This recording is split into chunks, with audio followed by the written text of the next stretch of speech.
this disco class. How you guys doing? Are you discoing? Pass me the joint, boy, don't yes? Let's get on a trip, will ya? Disco trip, fella. Let's fly up in the sky, baby. Psychedelic. Woo! Hope you guys doing fine. I hope you guys doing wonderful.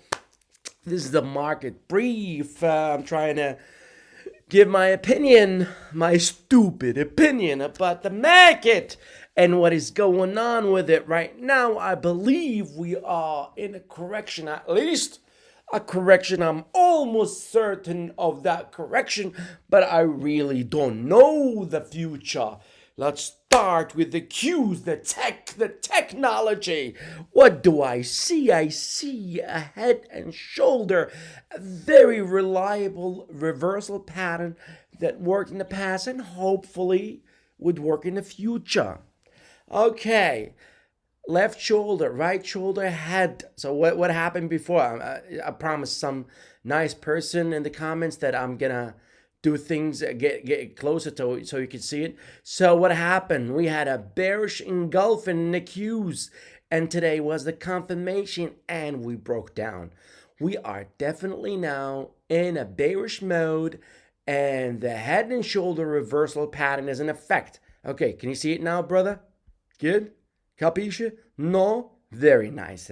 Let's go back. I'm gonna do it like this. Hopefully, you will see it. So the cues, just a reversal head and shoulder, Japanese candles, confirmation, RSI below 50, which is always a good indicator of weakness in any asset class.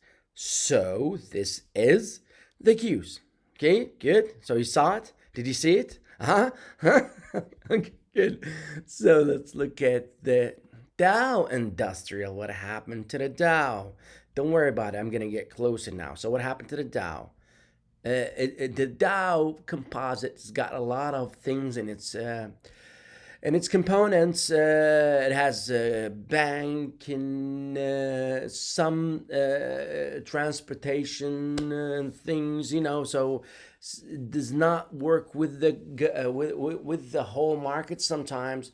So sometimes it catches up, sometimes it leads, but this time I think it will catch up to the downside. So what bearishness I see in the Dow Industrial? This is the 10-day moving average right here. This is the 20.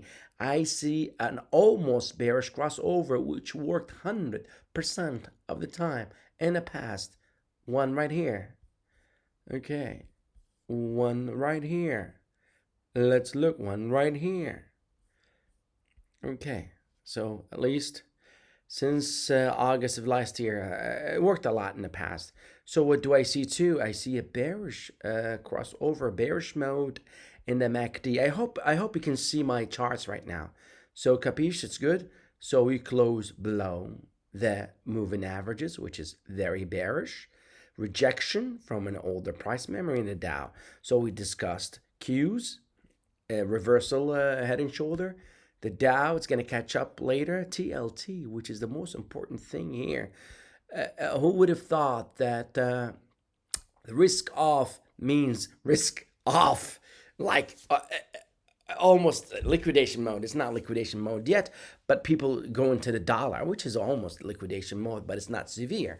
So this is TLT, and the price action, as I said last time, we were oversold right here, and we bounced, and we found sellers at the 10-day moving average in TLT, which is the bond ETF. And I always talk about seller's zone. You do not want to buy in seller's zone.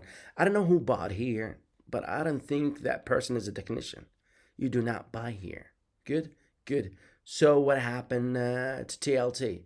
You had a bounce, sellers, and now it's going down. This is not, this candle is indecisive here, but I think overall, there will be more bond selling. And a lot of people now think the bottom is in for bonds, but I really don't think so. Okay, so this is the weekly time frame, even though we are at the beginning of the week, or maybe almost third day in the week. Uh, so I talked about the seller's zone here.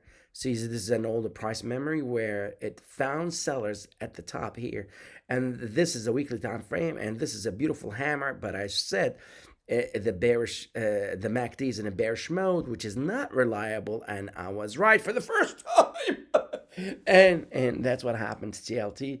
The selling is continuing. Let's go back to the daily time frame. So what happened here? So you sell bonds, yields go up. Yield go up, the cost of money goes up. So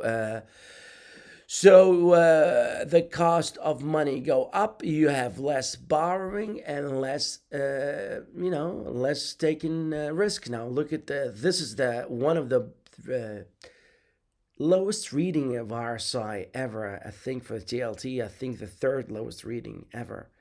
And people thought there will be a bounce, and they were right. And now we're testing this thing right here. As long as we are in the RSI below 50, we're weak. Okay, so it's 30. I hope I'm doing what I promised that gentleman I will do to get everything's closer. So as I tweeted today, think for the two people that watching me, I think a lot of selling in bonds came from international funds.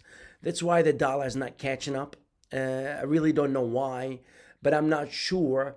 But I'm thinking if it's international funds, these funds will convert bonds to their own to dollar, then to their own currency.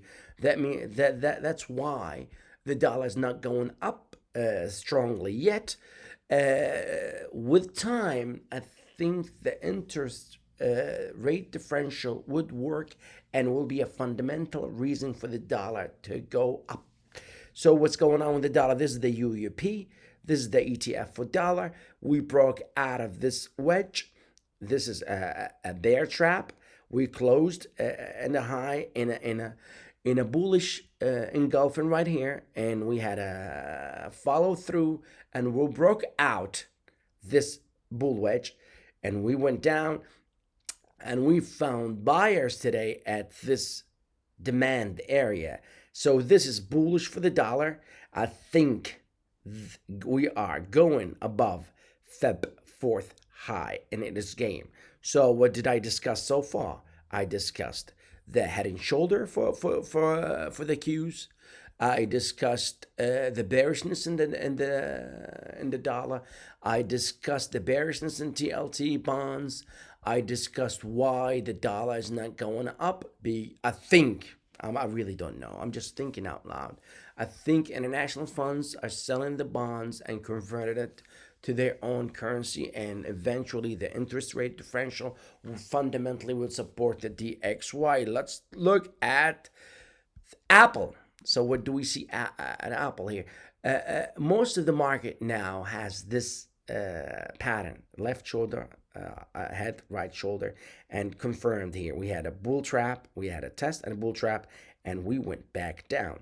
So this is Apple. I hope you can see Goomba. Okay, can you see that now? So Apple went down this much, and this is the least of the target, 108, and this is the price right here, 122.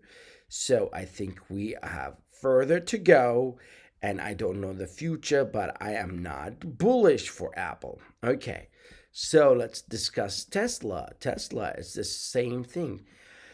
Sometimes this head and shoulders complex is not very obvious. You can see it here, like a topping saucer. And we do this, boom, boom. It could be a top and saucer, not a head and shoulder. But my eyes could see a head and shoulder, but I could see a top and saucer too. Okay, so this is Tesla. I am not bullish on Tesla. I think we have a lot to go, a lot retracement to go for Tesla, and I'm not very bullish. So in conclusion, so what do I see in the market? I see a lot of head and shoulders everywhere. I see people running for the dollar, but not as much as they should. I think the bond sell-off will continue. I think this correction will continue in the equity market, and I think a lot of the people now, and let's say if everybody that bought at the beginning of the year, not everybody, so it's almost 1% for the nasdaq from the beginning of the year. Let's look at the Qs. In the Qs, everybody that bought at the beginning of the year is down now. I think the correction continues. I will not be an equity bull. I will not be a TLT or bonds bull. I think a chaos is to come, and I think cash is king. And please, I would like you to like if you like. I would like you to subscribe. I would like you to share, and I would like you to love disco. And do remember that nothing is forever except the mighty disco. It's the alpha and omega, and it's disco, and it's forever!